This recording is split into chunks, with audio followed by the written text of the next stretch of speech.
ធ្វើឲ្យអ្នកពិបាកទៀតហើយវាមិនមែនជាភាពលំបាកសម្រាប់ខ្ញុំទេឯខ្ញុំនឹងឲ្យគេមកបដូរពន្លឺទ្វារឲ្យអ្នកហើយដំឡើងរនាំងការពីចោលផងប្រតិកម្មរបស់អ្នកនៅយប់នេះមិនមែនគ្រាន់តែជាមេភូមិដែលការពីអ្នកភូមិធម្មតានោះទេ5ឆ្នាំមុនពេលដែលនាងចាក់ចេញទៅខ្ញុំបានប្រាប់ខ្លួនឯងថាចាប់ពីពេលនេះទៅខ្ញុំនឹងមិនខ្វល់ពីនាងទៀតទេប៉ុន្តែខ្ញុំធ្វើមិនបា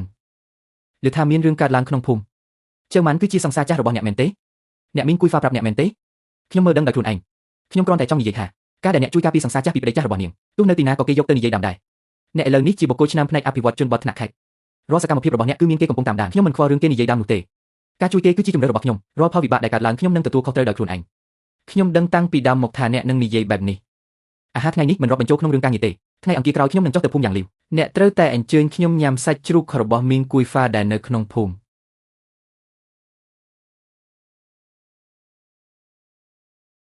ិជាងអ៊ីហ្វានខ្ញុំផ្លាស់មកកាន់គម្រោងភូមិយ៉ាងលីវនេះក៏ជិតកន្លះឆ្នាំទៅហើយកន្លះឆ្នាំមកនេះខ្ញុំឃើញអ្នករត់ការរឿងដីធ្លីដោះស្រាយរឿងរ៉ាវស្មុគស្មាញរហូតដល់ជួយការពារជើម៉ាន់ពីអតីតស្វាមីទៀតតើអ្នកគ្មានរឿងអ្វីដែលត្រូវការឲ្យអ្នកដទៃជួយខ្លះទេរឿងអ្វីដែលខ្ញុំអាចដោះស្រាយម្នាក់ឯងបានខ្ញុំមិនចង់រំខានអ្នកដទៃទេចុះខ្ញុំវិញខ្ញុំគ្រាន់តែជាអ្នកដទៃសម្រាប់អ្នកមែនទេខ្ញុំមានចិត្តលើអ្នកគឺជាអារម្មណ៍ដែលស្រីម្នាក់មានចំពោះប្រុសម្នាក់អ្នកមិនចាំបាច់ឆ្លើយភ្លាមនោះទេខ្ញុំដឹងថាអ្នកនៅមានរឿងត្រូវដោះស្រាយមិនទាន់ចប់ខ្ញុំគ្រាន់តែចង់ឲ្យអ្នកដឹងថានៅទីនេះមានមនុស្សម្នាក់កំពុងចាំអ្នកពិតជាល្អណាស់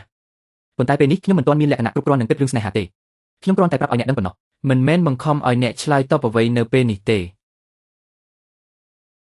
នាងចៅតើអ្នកឃើញនាយិកាលីននៅជាមួយប្រធានជាងមែនទេខ្ញុំឃើញហើយក៏ល្អដែរប្អូនស្រីអ្វីដែលវាផុតទៅហើយក៏ឲ្យវាផុតទៅចុះនាងត្រូវតែមើលទៅមុខទៀតឆ្នាំនេះប្រាក់ចំណេញថយពី2800មកនៅ1500តើលុយទៅណាអស់ហើយតើមានអ្នកណាយកទៅប្រើខុសគោលដៅប្រាក់ចំណេញធ្លាក់ចុះមែនមានរបាយការណ៍ចំណាយចំនួន3 1ប្រាក់សំណងដីសម្រាប់ផ្លូវទេសចរចំនួន3 2លានបានចូលក្នុងគណនីសហគមន៍រួចហើយប៉ុន្តែប្រាក់នេះគឺសម្រាប់ប្រើប្រាស់លើការអភិវឌ្ឍប្រព័ន្ធស្រោចស្រពចំណុចទី2ឆ្នាំនេះតម្លៃបន្លែធ្លាក់ចុះ 15% ចំណុចទី3សហគមន៍បានជ្រើសរើសកម្មករក្នុងភូមិថ្មីចំនួន20នាក់ប្រាក់ខែដែលត្រូវបើកបន្ថែមអស់ 40,000 នេះជាបញ្ជីកណេហើយតើអ្នកណាចង់មើលម្ដងមួយម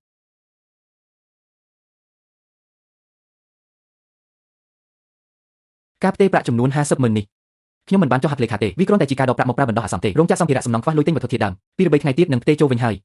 តែលុយ 50,000 នេះវាបានចូលទៅក្នុងកណនីឈ្មោះប្រពន្ធរបស់អ្នកប្រាក់ 50,000 នោះត្រូវបានរកឃើញវិញទាំងអស់ហើយលោកប្រធានជាងពួកយើងយកច្រឡំលើលោកហើយវាមិនមែនជាការដាក់បន្ទុកខ្ញុំខុសនោះទេគឺអ្នកទាំងអស់គ្នាគួរតែជឿជាក់លើថ្នាក់ដឹកនាំដែលខ្លួនបានជ្រើសរើសឲ្យច្រើនជាងនេះបើមានបញ្ហាអ្វីសូមមកសួរខ្ញុំផ្ទាល់កុំនាំគ្នាអង្គុយស្មានដោយខ្លួនឯងទៅគ្នាទៅធ្វើការងាររៀងខ្លួនទៅបន្ទាប់ពីគម្រោងនេះបញ្ចប់ទៅតើអ្នកមានគម្រោងអ្វីបន្តទៀតខ្ញុំចង់ឲ្យភូមិយ៉ាងលីវក្លាយជាភូមិដំបូងគេក្នុងស្រុកដែលគ្មានគ្រួសារក្រីក្រមានតែប៉ុណ្្នឹងទេបាទមានតែប៉ុណ្្នឹងបានបើអីចឹងខ្ញុំនឹងជួយអ្នកក្នុងកណនីនៅសល់តែជាង5លានប៉ុណ្ណោះខ្ញុំអាចជួយចរចាឲ្យក្រុមហ៊ុនបើកប្រាក់តាមដំណាក់កាលចំនួន 30% មុនបានធ្វើបែបនេះហានិភ័យសម្រាប់អ្នកធំពេកហើយអ្នកយកគម្រោងនេះទៅមើលសិនទៅរឿងដែលសល់ពីនេះខ្ញុំនឹងចាត់ចែងផ្ទាល់អ្នកជំពាក់គុណខ្ញុំមួយលើកហើយកាលពី5ឆ្នាំមុនដែលអ្នកជួយរកកន្លែងស្នាក់នៅឲ្យខ្ញុំដោយថ្លៃសាលាដែលខ្ញុំសន្សំទុកខ្ញុំបានយកមកបង់ថ្លៃផ្ទះជំនួសខ្ញុំតែងតែចង់សងគុណនេះមកវិញសូមឲ្យខ្ញុំបានសងអ្នកវិញចុះនេះវាជាប្រាក់សន្សំរបស់អ្នកនិងកូនទោះអ្នកមិនគិតច្រើនក៏ដោយតែខ្ញុំគិតក្រុមហ៊ុនសាងសង់យីហ្វានសូមអបអរសាទរថ្នាក់ស្រុកបានអនុម័តរួចរាល់ហើយគម្រោងដំណាក់កាលទី2សម្រាប់មជ្ឈមណ្ឌលថែទាំមនុស្សចាស់និងមជ្ឈមណ្ឌលអស់បុរាណម្យ៉ាងទៀតខ្ញុំទើបតែទទួលបានលិខិតផ្ទេរការងារមួយខែក្រោយនេះខ្ញុំត្រូវផ្ទេរទៅកាន់ទីស្នាក់ការកណ្ដាលនៅខេត្តប្រសិនបើខ្ញុំទទួលយកវាគម្រោងនៅភូមិយ៉ាងលីវនេះនឹងមានអ្នកគ្រប់គ្រងគម្រោងថ្មីមកទទួលខុសត្រូវបន្តប្រសិនបើអ្នកពាក្យនិយាយខុសខ្ញុំនឹងមិនទៅណាទេខ្ញុំទុកពេលឲ្យអ្នក3ថ្ងៃមួយយប់មិនបានដេកទេតើអ្នកកំពុងគិតអ្វីក្នុងចិត្តខ្ញុំមិនដឹងទេជាអ្នកគ្រប់គ្រងគម្រោងមកពីទីក្រុង